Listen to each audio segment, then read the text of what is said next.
ñu toog nag daal di xalaat ba yàlla def nag yàlla buy defar day baax rek Abdoulaye Bibi Baldé xaw ma kan moo ko déey quartier Doumassou xaw ma kan moo ko déey groupe Lahido. Monsieur le ministre est venu vers donc ces jeunes de Doumassou. Ce n'est que le début du commencement. Parce qu'ils seront représentés dans l'ensemble des quartiers de Kolda et vous allez le savoir parce que vous allez tenir des meetings avec eux dans tous les quartiers de Kolda parce qu'ils vont se faire représenter. Donc, comment tu sais, c'est Woketa, à la barka Doumassou Kolu, ku kilindron me la banna wala mu ngala hido timandi.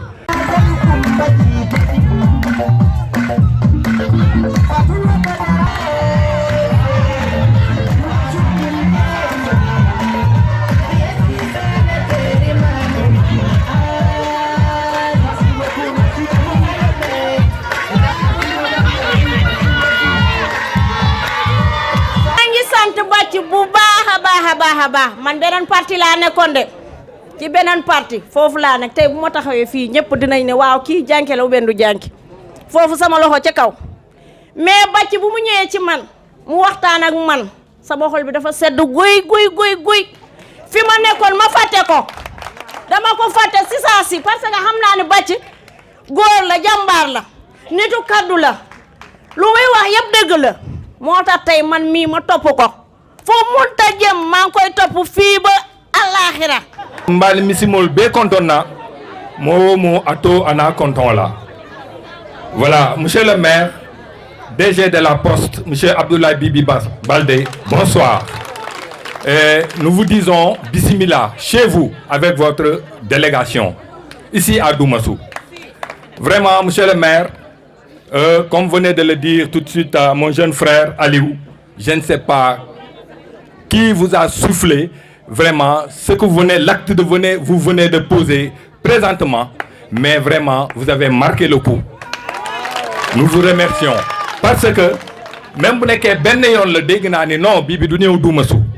Alors aujourd'hui Bibi mi ngi nii fii Doumassou. Voilà. Donc bu loolu weesoo dama am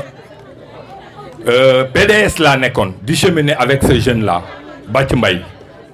Donc bi ma demee ba je ne me reconnaissais plus, je ne me retrouvais plus du moins me retiré wu toog. Mais quand il est venu un jour chez moi waxtaan ak man je n'ai même pas cherché à comprendre parce que je connaissais l'homme dafa sérieux te li muy wax xam na ko te li muy def tamit li muy wax lépp daf koy am fu mu koy teg te man loolu bëgg naa ko ci nit. Donc jaaxlew ma ànd ak moom di liggéey bii mooy première mobilisation bi ñu def fii à Doumassou mais gis ngeen donc sant yàlla. Donc bu lee loolu weesoo ñaari axe lay waxee benn bi dénkaane la benn bi dañ lay assurer dénkaane bi moom mooy vous voyez ces braves dames là qui sont assises comme ça là vêtues en t-shirt blanche seen t-shirt yi gis nga ko sa photo yi ñoo ci nekk donc ce qui veut dire que ñu ngeek yow parce que ku nekkul ak yow du sol sa yére ñëw wuy si la mais voilà des braves c'est des braves dames yoo xamante ni du ñu nelaw guddi du ñu nelaw bëccëg 5 heures du matin la ñu yeewu tëdd 23 heures di ñafe seen life pour jàppale seen i njaboot ak seen i borom kër daam yi ngay gis nii vraiment soxla nag ku leen di jàppale xam nañ ne nag am nga xol bi te xam nañ ne am nga yéene bi te xam nañ ne di nga ko def yéen bi nag dina diis parce que ñi ngay gis ñi yëpp ci yow la ñu yaakaar gàllaaw yar ak yorante bi mais yéen bi dina oyof parce que ku jàppale jigéen rek yàlla jàppale la te xam nañ ne am nga xol bi am nga yéene bi te di nga ko def. mbooloo mi rafet na toogaay bi rafet na jekk na jigéen yi seen loxo ci kaw ndax bu dul yoon yar lambaay ñaaw tàccu leen lii man sama wax du gudd monsieur le maire ñu ngi lay dalal na nga dalal jàmm waaye wax ji cooli yëpp bàcc la di ko gërëm di ko sant te di ko wax ni que ñu ngi ci ginnaawam tey ñu ngi ci ginnaawam ëllëg Bac Mbaye mii dafa am fu ñu jaar ak moom ba tey jii jot yàgg nañ ak moom te xam nañ kan moom mooy kan nitu kaddu la bu la waxee rek lii mooy am xamal ne moom loolu lay def tey boo gisee mbooloo mi yëpp daje fii nga xam ne du hasard moom mii si moom la jógee ndax ku si nekk fii xam nga ko te xam nga fu mu nekkoon démb te yàggoon na fa torop lu tax mu yàgg fa dignitéem kàddoom moo ko fa tegoon ba tey mu gisante ak yow mu am lu ngeen wax yéen ñaar nga am confiance ci moom loolu ma bëgg laa wax ne ko confiance boobu boo tëddee nelawal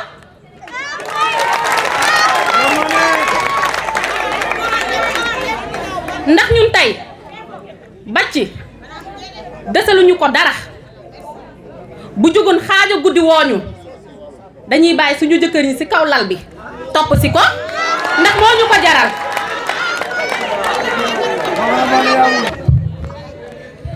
monsieur le maire di la wax ni ki liñ fi amul woon démb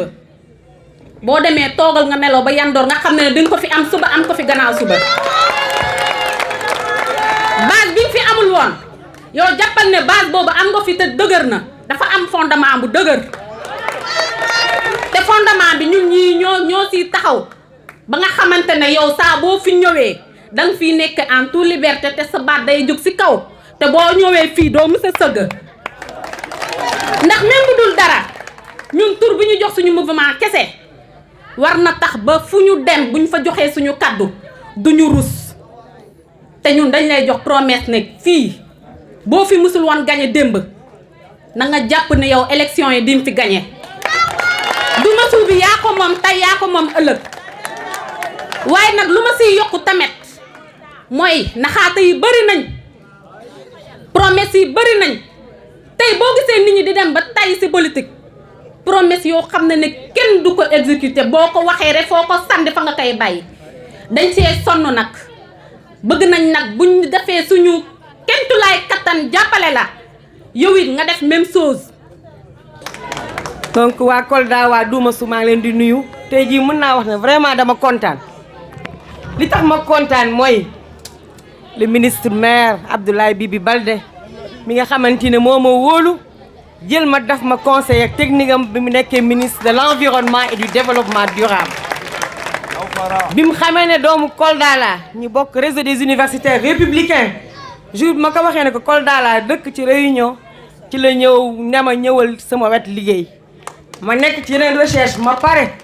mu yónni ko jege loolu newaat ko sa mag bi xanaa bëggul ñëw liggéey na ñëw liggéey pare na kon pour wane ne rek moom doomu Kolda moo ko ñor man nag bi ma xamee loolu Dakar laa doon politique ñu bokk réseau universitaire républicain ma nekk France envoyé ko mail ne ko monsieur le ministre damay ñëw Kolda campagne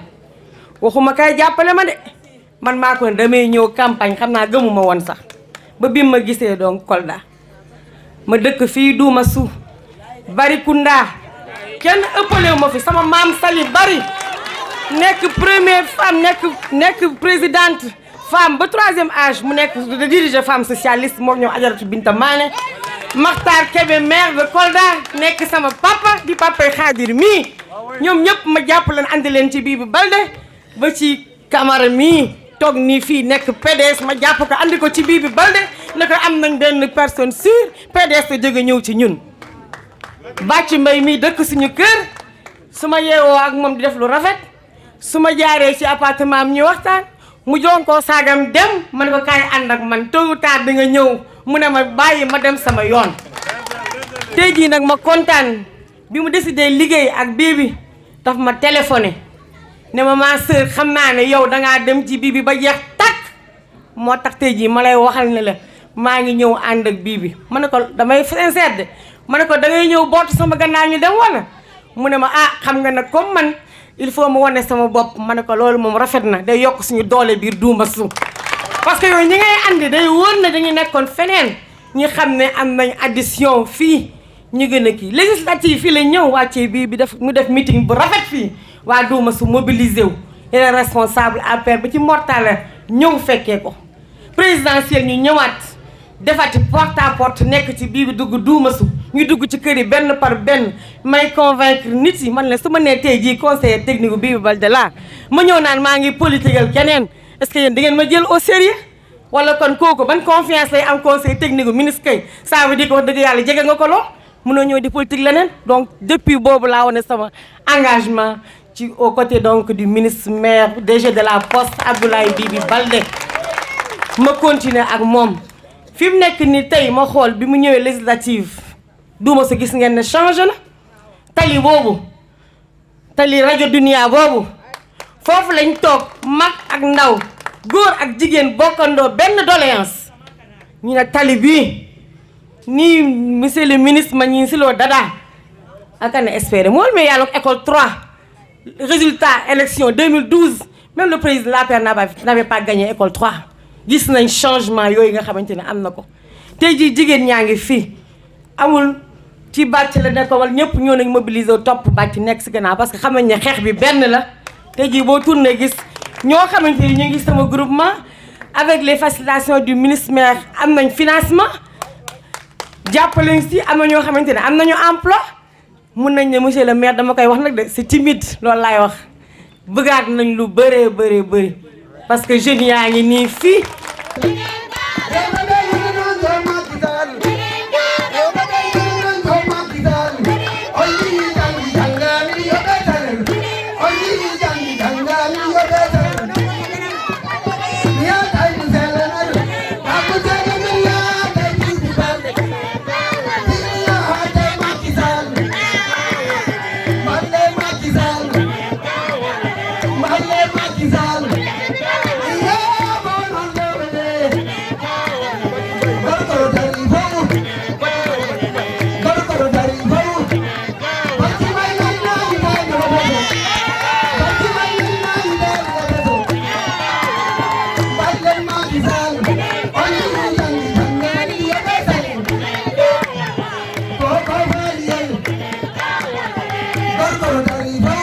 mina sheytaani rajim bismillahi rahmaani rahim maa ngi julli ci yàlla boole ci yonenti sallallahu alayhi wa sallam di gërëm suma waajur yi di leen gërëm yéen jigéen ñi ak xale yu góor ñi nga xamante ni balaa may tàmbali sama wax tey sama xol dafa fees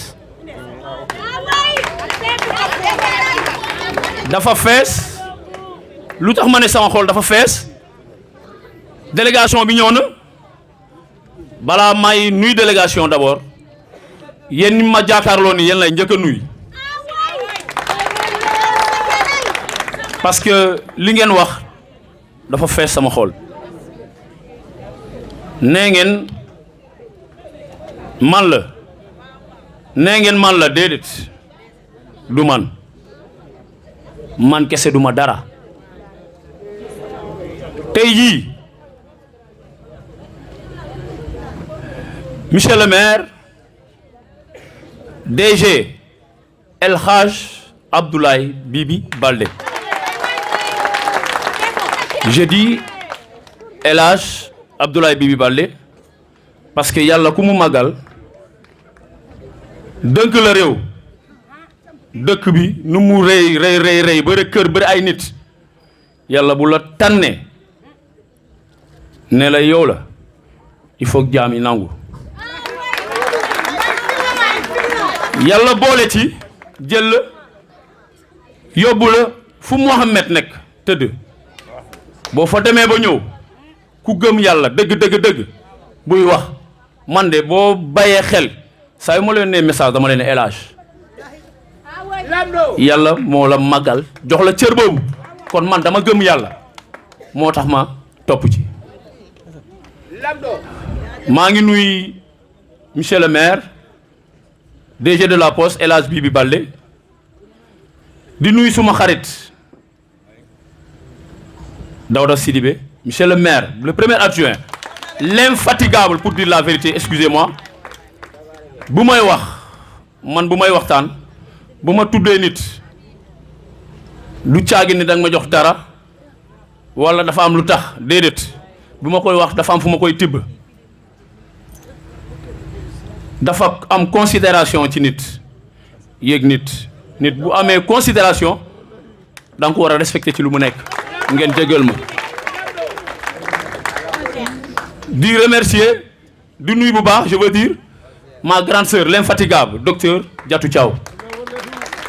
je pense que li mu témoigné ci man li ko raw mën naa ko def ci moom parce que li mu wax yëpp dafa am li ma waxtaan ak moom li ma wax li ma waxtaan ak moom li nekk ci moom moo nekk ci man du ma tricher xaw ma tricherie wax na dëgg amoon na ay jamono ci élection dama doon jóg di dem campagne opposition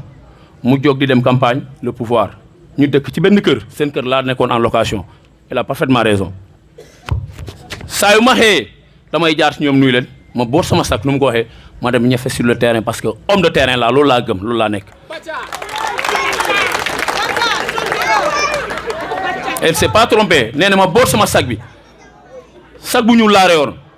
di dugg ci biir dëkk bi xaw ma caaxaan waxu caaxaan gëmuma ko moo tax du ma ànd kuy caaxaan te boo amee loo wax boo amee loo def sama kanam noo mënta mel boo ci ànduleer dama la koy wax après on passe la vie continue ñu ne loo gis am na lu tax dama bëgg ngeen déglu ma amaana sax ngeen ma déglu parce que boo déggee coow li di bëre ci mbooloo c'est parce que boromam lu muy wax moom moo yenuwul maanaam mais nit ñi bu ñu amee considération ci yow ñu xam ne diw mooy wax mbooloo bi dina ne teg parce que kenn ku ci nekk bëgg na am lu muy yóbbaale.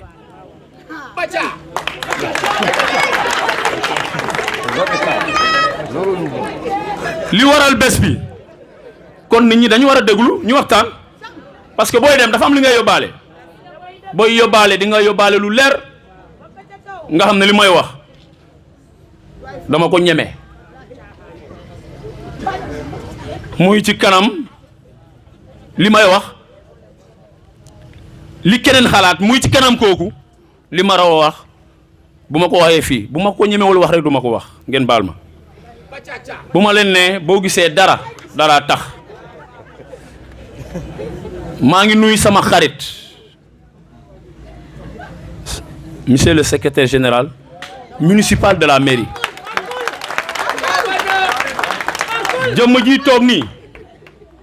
jotaay bi mën naa wax bokk na ci ñu ko waral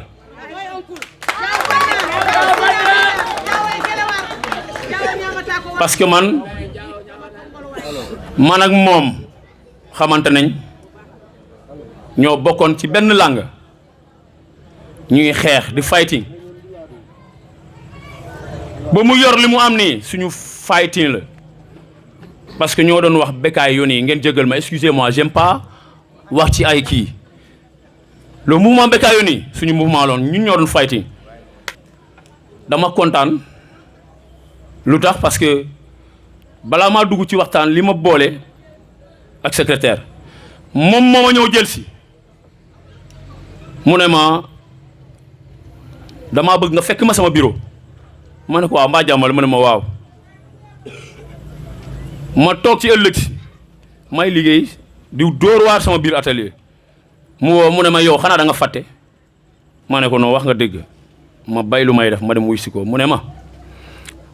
DG moo bëggoon waxtaan ak yow ma ne ko ah bon mu ne ma nag bëgg naa su ma sago nga def lépp nga toog ak moom ngeen waxtaan ma ne ko ñu ma woo bari nañ ñu ma waxtaanal bari nañ ci jamono ji xale bu ndaw soo bu ma woowee dama koy wuy si waxuma la le premier magistrat de la commune de Kolda ma ne ko jox naa la je t'ai donné ma parole heure boo paree ak fi nga ko bëggee je suis disponible mu toog guddi mu ne ma foo nekk ma ne ko maa ngi sama koñ mu ne ma boo mënul ñëw kër ministre dina doon baax ma ne ko amul problème noonu laa jógee ma dem wisi ko bu ma yéegee mu ubbi buntu bi ñu yéeg ci kaw ma dem toog damaa bëgg ngeen déglu dafa am solo parce que boo gisee ñuy toog fii dafa am li tax ma toog ak ministre mu amoon ñetti nit ñu fa toogoon duma fa lim di waxtaan mu wax ma lim ma doyee li mu dégg ci man li tax muy ñëw ci man wax ju rafet bu mu dégg ci man ak fu muy liggéey ñu muy liggéeyal ñu koy puus demal jëli diw te moom yàlla xam na ni am na benn mandat te benn nit laa doon liggéeyal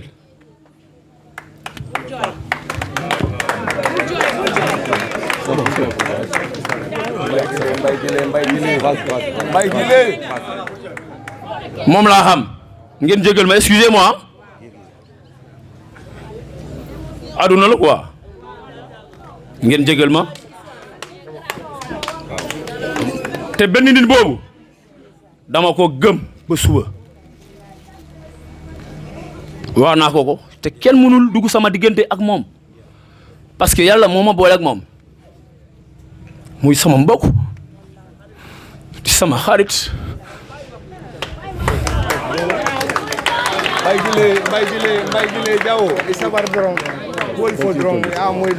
excusez-moi di sama xarit te dama ko gëm ba léegi dama ko gëm parce que mënoo ànd ak nit ñaar fukki at nga ne pare ngeen nii nga bàyyi ko c'est pas possible day fekk ànd boobu sincèreul mais loo gis rek am na lu tax te fu mu jëm maa ngi koy ñaanal li mu bëgg yàlla na ko yàlla defal parce que ku baax la ku gore la tax na ba képp kuy politique ko la am nga fitu dimbale parce que boo dimbalee nit ñi duñ la faale. di wax nag. yow yaa ko représenté. bi ma waxee ak DG nee naa ko je pense que xaw ma lan nga sangoo xaw ma loo takk waaye bu subaa bu ma dajaate ak keneen di waxtaan ak moom dinaa ko ne maa takkoo li bii bi takkoon keroog El Hadj bii bi takkoon balaa bu ma doon waxtaan ak moom. parce que sama waxtaan ak moom c'était pour la première fois j'ai discuté avec pas mal de personnes xam ngeen loolu sax amul politicien bu ma rencontré wul ci sutura amul ñu ma déplacé wul sax fenn de distance ba distance pour waxtaan ak man mais yàlla mooy dogal il faut que nit ñi gëm ni yàlla moo moom ay yëfam yàlla moo moom ay jaamam moom mooy boole ku ko neex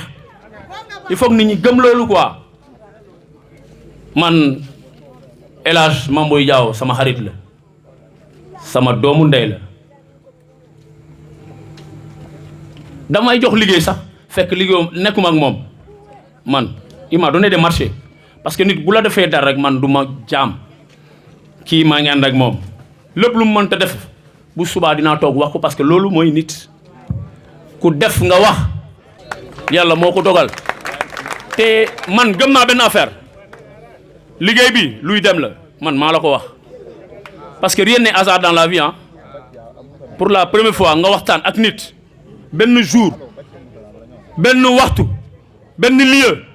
benn kaddu mu jeex kooku yàlla la.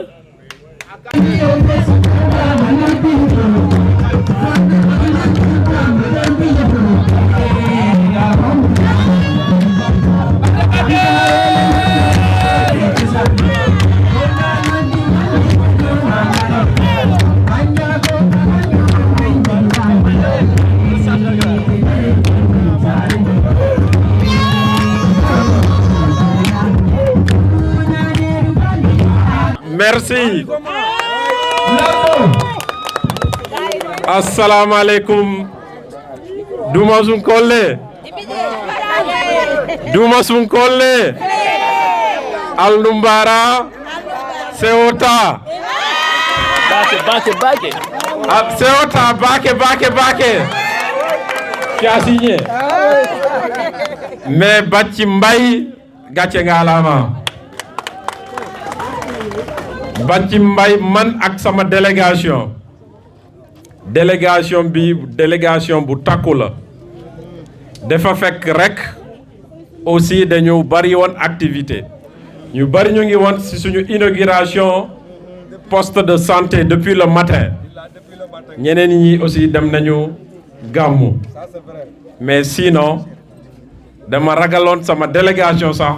mu ëppal ñi ñu fi fekk parce que effectivement li nga wax noonu la demee suñu gise bi suñu waxtaan bi suñu déggoo bi dafa gaaw, c'est en une fraction de seconde parce que c'est Lahido, non? Lahido. C'est Lahido. Kongol. Ɗum woni Kongol. Oɗo weddimo ko Kongol. Awa minen noon équipe amen o ko kersoɓe ran gonɗo. Kersoɓe ran gonɗo. Ala ndimowo, ala peɗowo ɗo, ala jiɗɗo ɗo sama kala. Ko gonga e gonga min gondi. On nani sukaɓe rewɓe mi wiya dawda ko wiyat on gère. Hay goro mo watta mettinanta ko on gère rek, on gère. On gère tout le monde, y compris Lahido, on va vous gérer. Ça c'est le bibis. Li ñu waxante, on mettra ça en œuvre. Tant que yaa ngi liggéey ñu ngi gis dañuy def xaaruñu aussi ki ñu liggéeyal. On le fait pour tous les Koldois. Nga liggéeyal ñu nga bañ ñu liggéeyal. On a aidé des gens qu'on n'a jamais vus de mes propres yeux man dimbale na ay nit ñi ma musul gis. Donc on reste sur cet engagement Bathie Mbaye. Loolu nag waxoon naa la ko, c'est ton honneur. C'est ton honneur, yaa ko liggéey. Ma ne mais tout le monde parle de Bathie Mbaye. Tout le monde parle de Bathia. Tout le monde parle de Bathia, mais Bathia kaay ñu liggéeyal pour Kolda. Bu dee Kolda la ñuy liggéeyal suñu waxtaan du yàgg. Bu dee nag on va gérer des suspicions, on va gérer des aspects politiques.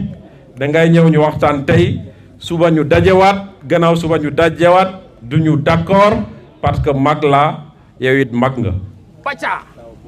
Donc on se comprend sur l'essentiel. Ku bëgg a jouer day fekk moromam aussi di jouer parce que dans le jeu soit c'est vous êtes en concurrence soit vous êtes en coopération. Ñun nag coopération la ñu teg ci ñu diggante. On coopère, on gère, on respecte nos engagements parce que suñu liggéey moom le président de la République Macky Sall loolu la ñu sant que ñu massifier le parti, massifier dans l'efficacité. Wax ji warul bari. Même yeen débat yi, je lance un appel aux Koldois. Yeneen débat yi suñu yoon nekku ci.